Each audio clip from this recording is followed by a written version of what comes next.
The wind howled across the frozen wasteland like a wild animal. Dr. Lisa Park pulled her thick jacket tighter as she walked through the snow toward the research station. It was almost midnight, and she was the only person awake in this lonely place at the top of the world. Lisa worked as a scientist who studied life from other planets. Most people thought her job was boring, but she loved it every day. She looked at signals from space, hoping to find something amazing. Tonight felt different somehow. She had been checking her equipment when strange numbers appeared on her computer screen. The readings didn't make sense. Something was out there in the snow, something that wasn't supposed to exist. Lisa grabbed her flashlight and stepped outside. The cold hit her face like tiny needles. But she kept walking. Her boots made crunching sounds in the deep snow as she followed the strange signals on her handheld device. After walking for 20 minutes, she saw something that made her heart stop. In the distance, there was a soft blue glow coming from behind a large snowdrift. It pulsed like a heartbeat, getting brighter and dimmer over and over again. Lisa moved closer, her hands shaking from cold and excitement. As she climbed over the snow hill, she gasped. Lying in the white snow was what looked like pieces of crystal. But they weren't normal crystals. They seemed to be made of light itself, scattered around like broken glass from something much larger. In there, next to the glowing pieces, was something that changed her life forever. It was small, about the size of a child, but clearly not human. The being had pale, almost see-through skin that seemed to glow from the inside. Its arms and legs were thin, almost fragile looking. But what caught Lisa's attention were its eyes. They were huge, taking up almost half of its face, and they sparkled like stars. The creature was barely moving, and Lisa could tell it was hurt. Without thinking, she rushed forward and knelt down in the snow. The being's eyes opened slowly and looked right at her. Lisa felt something strange happen in her mind. It was like hearing someone talk, but not with her ears. The voice was soft, almost like music, and it seemed to come from inside her own thoughts. "Please don't be afraid," the voice said. "I mean no harm to your kind." Lisa's mouth fell open. She had dreamed of this moment her whole career, but now that it was happening, she didn't know what to do. The being tried to sit up but fell back into the snow with a small sound of pain. "You're hurt," Lisa said out loud, not sure if the creature could understand her normal voice. The being tilted its head, studying her with those amazing eyes. "Your species speaks with vibrations through air. How interesting. Yes, I am injured. My vessel was damaged during the journey here." Lisa looked around at the crystal pieces again. This wasn't just first contact with alien life. This was a crash landing. And she was probably the only person who could help. "What's your name?" she asked, still feeling like she was in a dream. "Names are different for my people. You may call me Kira. We do not usually need such things, as we know each other through our energy patterns. But I understand your kind requires labels for everything." Lisa nodded, trying to process everything. Here she was, talking to a real alien being in the middle of the Arctic, and it was the most natural thing in the world. "I'm Lisa," she said. "Dr. Lisa Park. I study beings like you, actually. Though I never thought I'd meet one." Kira tried to smile, though the expression looked strange on such an unusual face. The universe is a way of bringing together those who are meant to meet. "But Lisa, I must tell you something important. Your people cannot know about me yet. Not all of my kind agree with contact between our species." Lisa felt a chill that had nothing to do with the cold wind. "What do you mean?" "There are those among my people who believe that physical beings like humans are too different from us. They think contact would be dangerous for both sides. If they knew I was here, if they knew I was talking to you." Kira's voice trailed off in her mind. Lisa looked at the small, injured being in front of her. Every rule she had learned about first contact said she should immediately call her team, contact the government, follow proper procedures. But looking at Kira, hurt and alone in the snow, she knew she couldn't do that. "Come with me," Lisa said, making the biggest decision of her life. "I have a cabin where you can rest and heal. We'll figure out what to do next." As she helped Kira to her feet, The alien's hand accidentally brushed against hers. Kira jumped back like she had been shocked, staring at Lisa with wide eyes. "Human," Kira whispered, her mental voice filled with wonder and fear. "You're the first I've ever touched." Lisa realized at that moment that everything she thought she knew about life in the universe was about to change. And as she helped the small, glowing being walk through the snow toward her cabin, she knew there was no turning back. The wind continued to howl around them, but somehow, Lisa didn't feel cold anymore. She felt like she was walking toward the most important adventure of her life. Lisa's hand shook as she unlocked the door to her small research cabin. The warm air hit her face, but she couldn't stop trembling. Behind her, Kira moved slowly, each step seeming to cause pain. "Sit here," Lisa said, pointing to her old couch. "Let me get you something to help with the cold." As Kira settled onto the cushions, Lisa noticed how the alien's skin seemed to glow brighter in the warm light of the cabin. It was beautiful, but also worried her. What if this glow meant Kira was getting worse? Lisa grabbed a thick blanket from her bedroom and carefully placed it around Kira's shoulders. The moment the fabric touched the alien's skin, Kira gasped and pulled away. "I'm sorry," Lisa said quickly. "Did I hurt you?" Kira looked at the blanket with wonder. "No, not hurt. It's just, I've never felt anything like this before. Your materials, they have such texture, such weight.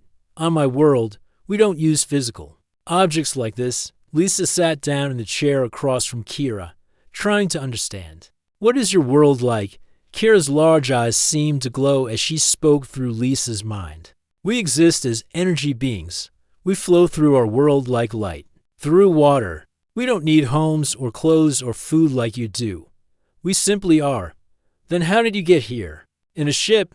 The vessel was created specifically for this mission. My people had to learn to build something solid, something that could carry me through space to worlds like yours. It was not easy for us." Lisa got up and went to her medical kit. She wasn't a doctor, but living in such a remote place meant she had to know basic first aid. "You're bleeding," she said, pointing to a cut on Kira's arm that glowed with pale blue light instead of red blood.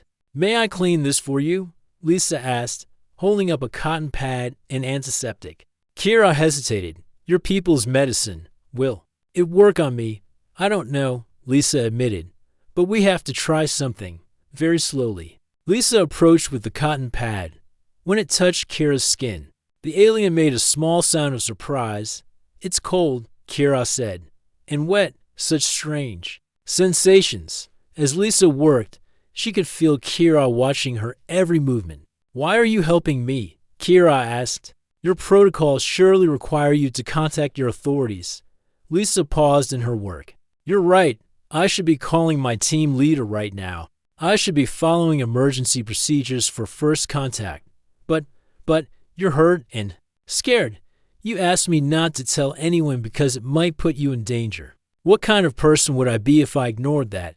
Kira was quiet for a moment. "Your species is more complex than our studies suggested. We observed humans from a distance and saw mostly conflict and aggression. But you show compassion, even when it costs you." "What do you mean, cost me?" "By helping me secretly, you risk your career. You're standing with your people, yet you do it anyway." Lisa finished cleaning the wound and sat back down.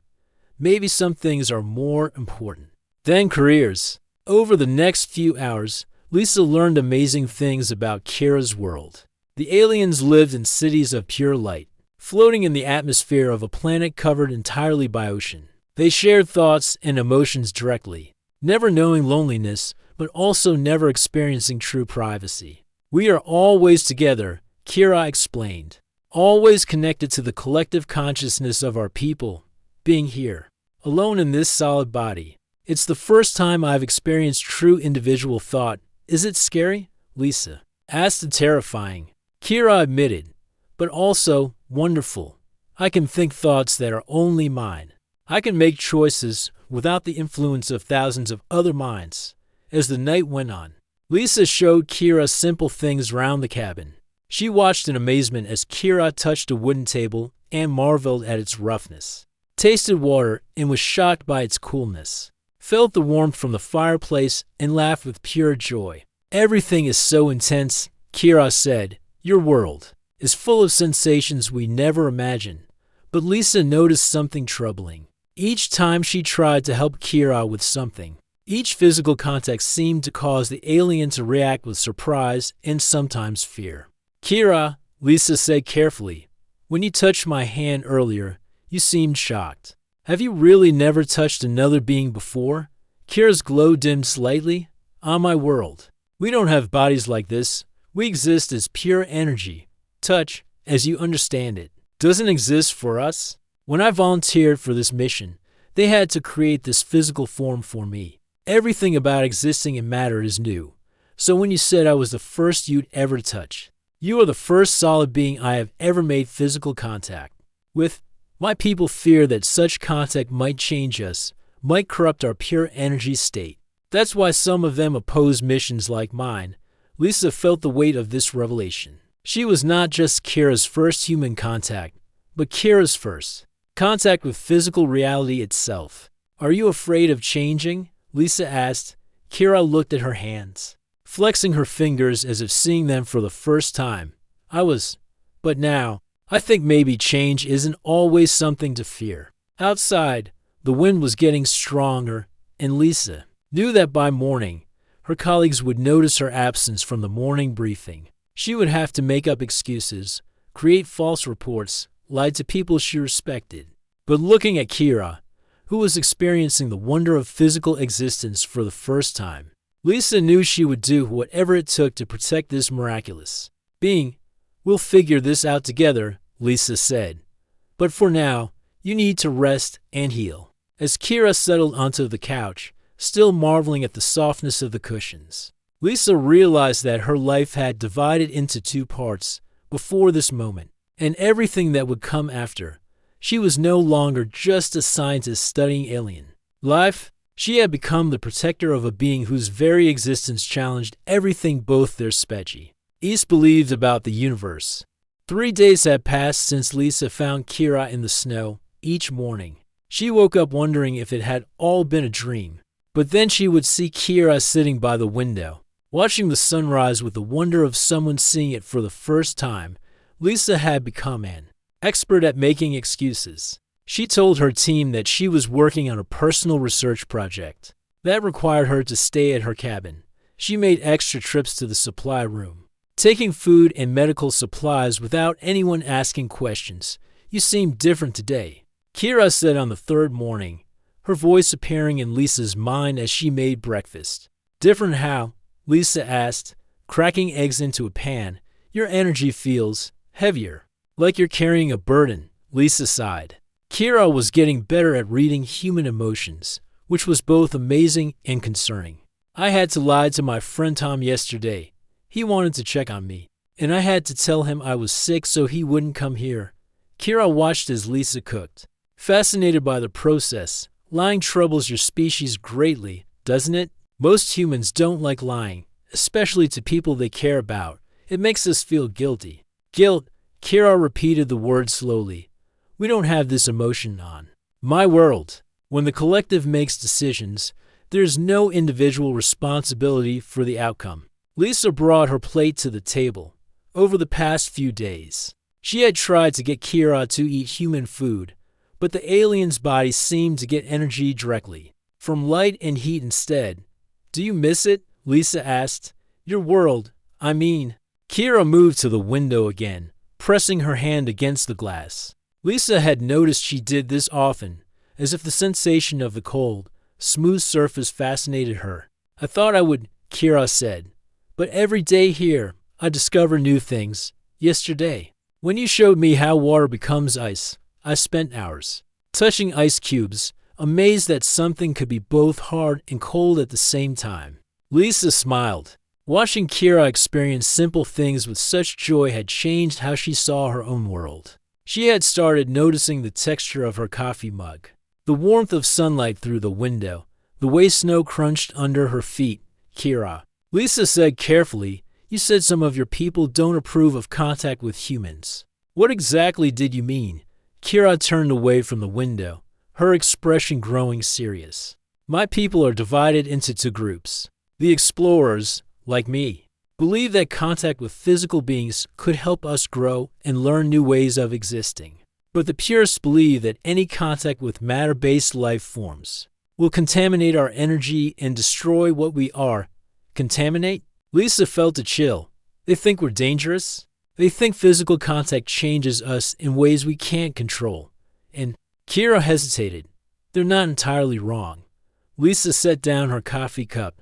What do you mean? Since being here, since touching you and experiencing your world, I've felt changes in myself. My energy patterns are different.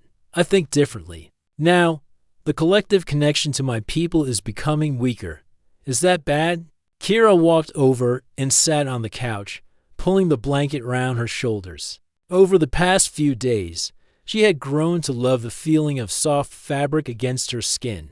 I don't know, Kira admitted, but if the purists knew what was happening to me, they would consider me compromised. They might try to cleanse me of human influence. Lisa felt her heart race. What does that mean? They would forcibly separate my consciousness from this physical form and try to restore my original energy state. The process would likely destroy all the experiences and growth I've gained here. Lisa stood up quickly, anger rising in her chest. They can't do that. You have the right to choose what happens to you. Rights are a human concept, Kira said. Softly, my people believe in the good of the collective above individual desires. For the next few hours, Lisa found herself pacing around the cabin while Kira watched with growing concern. Finally, Lisa stopped and looked directly at her alien friend. We need to figure out what you want, Kira. Not what your people want. Not what my people might want. What do you want? Kira was quiet for a long time. She touched the blanket, then the wooden arm of the couch, and looked at her own hands. I want to keep learning, she said finally. I want to understand what it means to be individual, to make my own choices. I want to experience more of your world. Then we'll find a way to make that happen. That afternoon, Lisa decided to show Kira something special. She led her outside to a small frozen pond behind the cabin. Watch this, Lisa said, picking up a smooth stone. She threw it across the ice, and it skipped 3 times before sliding to a stop. Kira stared in amazement. The stone danced on the surface. How's this possible? Lisa found another stone and placed it in Kira's hand. You try it. Kira held the stone like it was a precious jewel. It's so solid, so permanent. On my world, nothing maintains its shape like this. Throw it sideways, parallel to the ice. Lisa instructed. Kira's first attempt sent the stone straight down into the snow. She laughed, a sound that was becoming more human each day. Again, Lisa said, handing her another stone. This time, the stone skipped once before stopping. Kira's face lit up with pure joy. I made it dance, she exclaimed. Clapping her hands together, Lisa felt something shift in her chest as she watched Kira's excitement. Over the past 3 days, she had grown genuinely fond of this strange, wonderful being. The thought of anyone taking Kira away or changing her made Lisa's protective instincts flare up. Kira, Lisa said as they walked back to the cabin, when you said your people might come looking for you. How much time do we have? Kira's expression grew worried. I'm not sure. My ship sent out a distress signal when it crashed. They will know something went wrong. If they decide to investigate, how long? Maybe days. Maybe weeks. Time flows differently for us than it does for you. That evening, as they sat by the fire, Kira asked Lisa to tell her more about human families and friendships. You choose to care for people who aren't connected to you by energy or blood, Kira said. This is remarkable. Sometimes we care for people just because we want to. Lisa explained, because something about them touches our hearts. Kira looked at Lisa with those large, sparkling eyes. Is that why you saved me? Because something about me touched your heart? Lisa felt heat rise in her cheeks. Yes, she said simply. I suppose it is. Then I understand now, Kira said, why individual choice might be worth fighting for. Outside, the wind howled across the frozen landscape, but inside the warm cabin, to beings from different worlds continued to learn what it meant to trust, to care, and to choose their own destiny. Lisa woke up to the sound of someone knocking on her door. Her heart jumped into her throat as she looked at the clock. It was only 6 in the morning, and nobody ever visited her cabin this early. Kira, she whispered urgently, someone's here. You need to hide. Kira, who had been sitting by the window watching the morning sky, quickly moved to the bedroom. Lisa had prepared for this moment, setting up a small space behind her wardrobe where Kira could stay hidden if needed. The knocking came again, louder this time. Coming, Lisa called out. Trying to sound sleepy and normal, she quickly checked the cabin to make sure there were no signs of Kira's presence. Then opened the door. Tom Rodriguez stood outside, holding a steaming cup of coffee and looking concerned. He was Lisa's closest friend at the research station, and the person she hated lying to the most. Morning, Lisa, he said, stepping inside without waiting for an invitation. I brought you some real coffee. Figured you might be getting tired of that instant stuff. Thanks, Lisa said, accepting the cup but wishing Tom would leave quickly. That's really thoughtful, but I'm still not feeling great.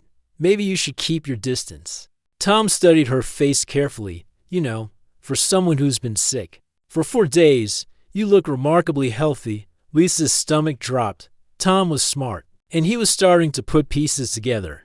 I've been resting a lot, she said weakly. Lisa, we've been friends for 3 years. I know when you're lying to me. Tom sat down on the couch, right where Kira had been sitting minutes earlier. Your supply requests have tripled this week. You've been taking medical equipment. And yesterday, I saw you talking to yourself while walking back from the main building. Lisa felt panic rising in her chest. She hadn't realized she had been speaking out loud while having mental conversations with Kira.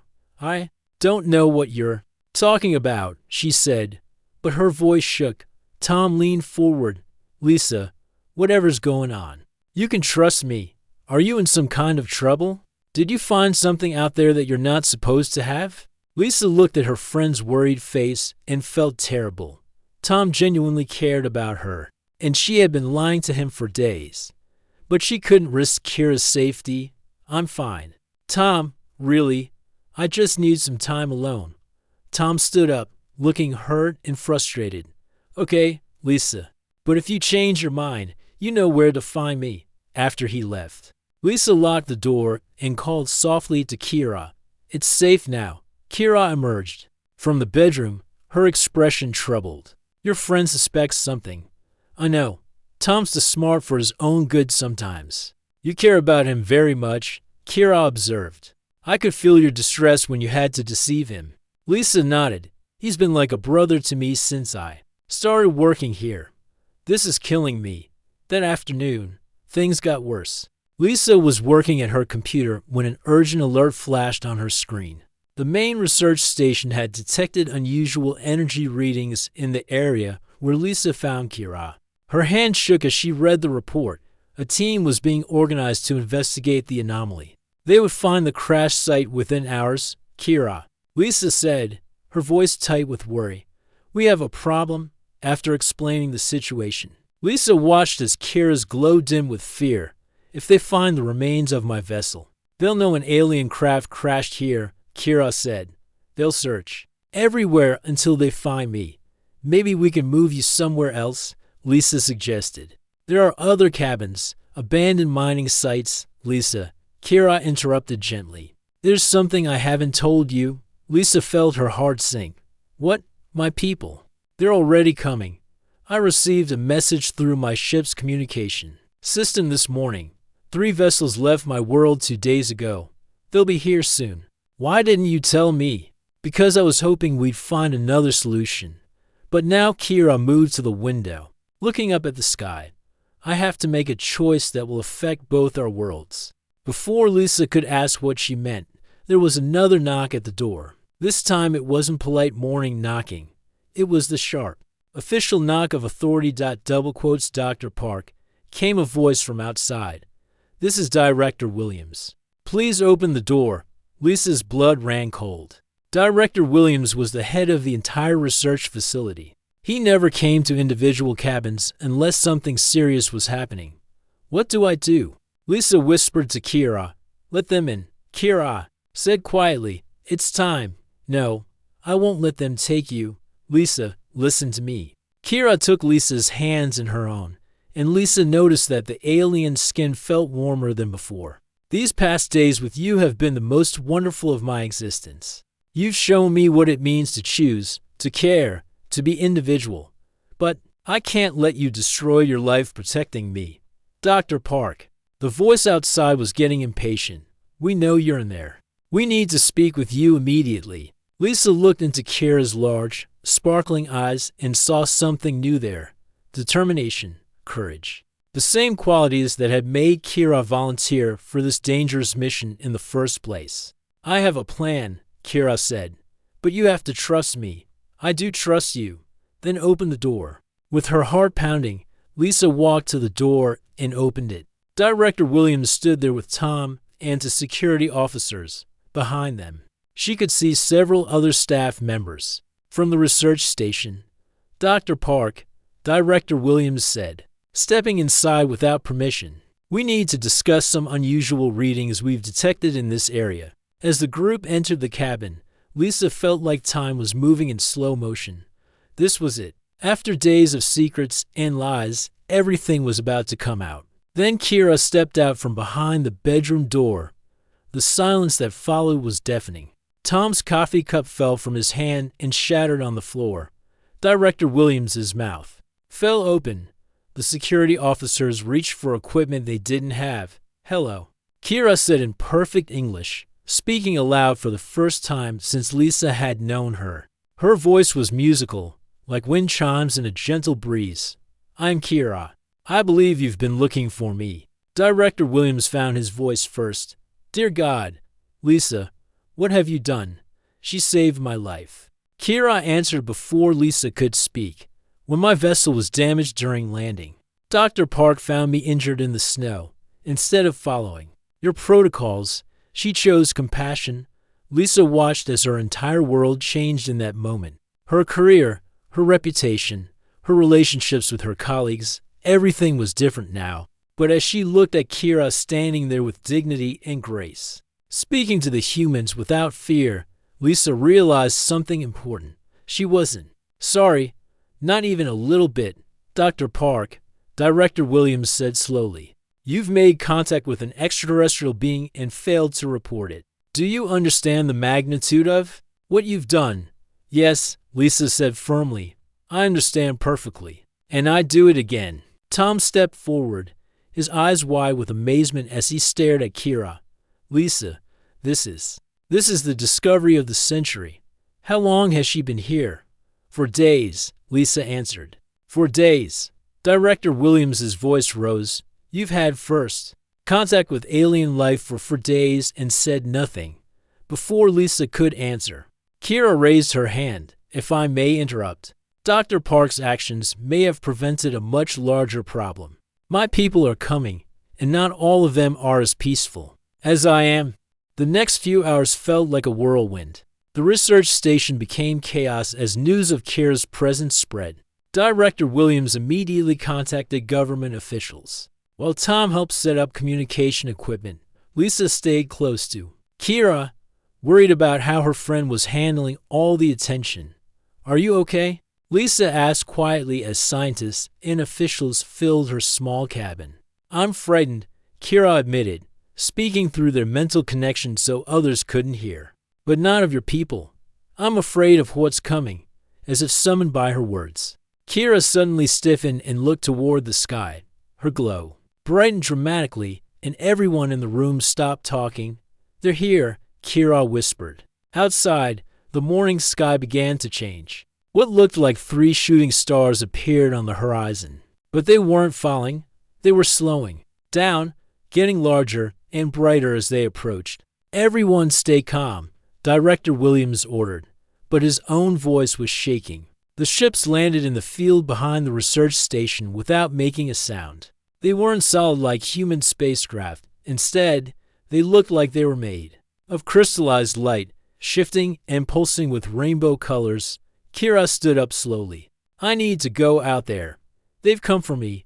I'm coming with you, Lisa said immediately. Lisa, no, this could be dangerous. You said it yourself. These past days have meant everything to you. They've meant everything to me too. I won't let you face this alone. Director Williams stepped forward. With respect, Dr. Park. This is now a matter of planetary security. We have protocols for this situation, actually. You don't, Lisa said firmly. Nobody has protocols for this because it's never happened before. But Kira is my friend, and I'm not abandoning her now. Tom moved to stand beside Lisa. If she's going, I'm going too. And me, said Dr. Chen, another scientist from the station. One by one, the other researchers in the room stepped forward. Despite everything, despite the fear and confusion, they were choosing to support Lisa and Kira. Director Williams looked around the room and sighed. Fine, but we do this carefully. No sudden movements, no aggressive actions. The group walked outside together, with Kira in the center and Lisa by her side. The alien ships had formed a triangle around the research station, and now figures were emerging from them. Lisa gasped. The beings that came out looked similar to Kira, but somehow different. They were taller, their glow was colder and brighter, and their faces showed no emotion at all. The largest of the beings approached, floating slightly above the ground rather than walking. Kira of the 10th Resonance, the being spoke, and everyone could hear the words despite the creature not having a visible mouth. You have been exposed to matter contamination for too long. We have come to retrieve you. I am well, Elder Zephyr, Kira replied, also speaking aloud so the humans could understand. The humans have shown me kindness and protection. Kindness is irrelevant. You have been changed by contact with these physical beings. Your energy signature is corrupted. You must be cleansed immediately. Lisa felt anger rise in her chest. Corrupted? She's not corrupted. She's learned and grown and become more herself than ever. Elder Zephyr turned its attention to Lisa, and she felt a cold presence examining her mind. You are the primary source of contamination, your species. Attachment to individual consciousness has infected her. That's not infection, Lisa said, stepping protectively in front of Kira. That's growth. That's freedom. Freedom is chaos. Individual thought leads to conflict and suffering. But it also leads to creativity, compassion, and choice, Tom added. Moving to stand with Lisa, Elder Zephyr raised its hand, and Lisa felt a force pushing against her mind, trying to make her step back. But Kira suddenly moved between them, her own glow flaring brightly. Stop, Kira commanded. I will not allow you to harm these people. The other alien beings moved closer. Surrounding the humans, Lisa could feel their power, cold and overwhelming. Kira, Elder Zephyr said, you have been compromised beyond redemption. You now prioritize individual attachments over the collective good. This proves the contamination is complete. You're wrong, Kira said, and her voice carried a strength Lisa had never heard before. I have learned what it means to care for someone by choice rather than obligation. I have experienced the joy of discovery, the pain of difficult decisions, and the warmth of friendship. These things haven't corrupted me, they've made me complete. Lisa watched in amazement as Kira began to glow even brighter. But this wasn't the cold, distant light of the other aliens. This was warm, golden, alive. I choose to stay, Kira announced. I choose to continue learning, growing, experiencing everything this universe has to offer. And I choose to build bridges between our peoples instead of walls. That is not acceptable. Elder Zephyr replied, if you will not return willingly, we will take you by force. The alien raised its hand again, and Lisa felt the air around them crackle with energy. But before Elder Zephyr could act, something unexpected happened. 2 more ships appeared in the sky, but these looked different. They were smaller, more graceful, and their light was warm rather than cold. The explorers. Kira breathed. They came. The new ships landed, and more beings emerged. These aliens looked like Kira, smaller, warmer, more animated. Their leader approached with quick, purposeful movements. Elder Zephyr, the new being, said, I am Navigator Astra of the Explorer faction.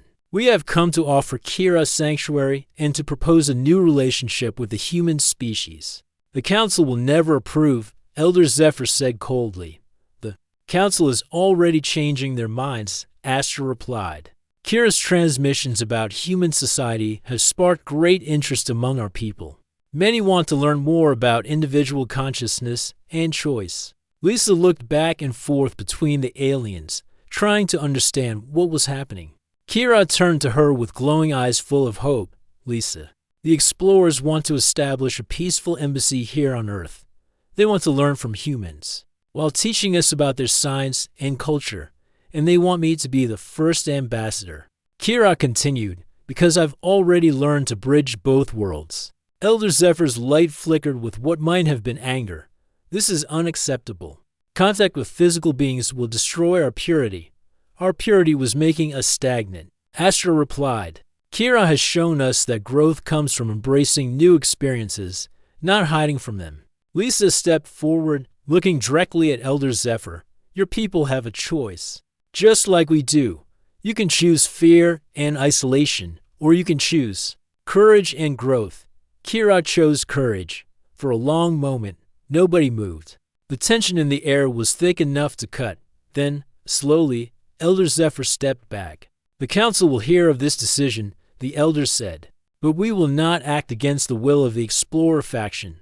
For now, the purest ships rose silently into the sky and disappeared, leaving behind only the warm glow of the explorer vessels. Kira turned to Lisa with tears in her large eyes, a very human expression she had learned from watching Lisa during their time together. I get to stay, Kira whispered. I get to keep learning, keep growing, keep being your friend. Lisa felt her own tears starting. Are you sure this is what you want? You're giving up your whole world for us. No, Kira said, taking Lisa's hand. Without fear for the first time, I'm not giving up my world. I'm expanding it to include both our peoples. 1 year later, Lisa stood in the newly built Interspecies Research Center, watching as human and alien scientists work side by side. Kira moved between the groups, translating not just languages, but entire ways of thinking. Do you ever regret it? Lisa asked during a quiet moment, choosing to stay. Kira smiled, an expression that was now perfectly natural on her face. Every choice has consequences. I can never be exactly what I was before, but I can be something new, something better. And the touching, Lisa asked with a grin. How do you feel about physical contact now? Kira laughed and gave Lisa a warm hug. Human, you're still the first I ever touched, but you're no longer the last. Round them. Humans and aliens. Work together, learn from each other, and build something neither species could have created. Alone, it wasn't perfect, and there were still those on both sides who opposed cooperation. But in that moment, watching her friend help create a better future for two worlds, Lisa knew that sometimes the most important choice you can make is to choose. Compassion over protocol, understanding over fear, and love over the easy path, the universe. As it turned out, was much more interesting when you were brave enough to touch it.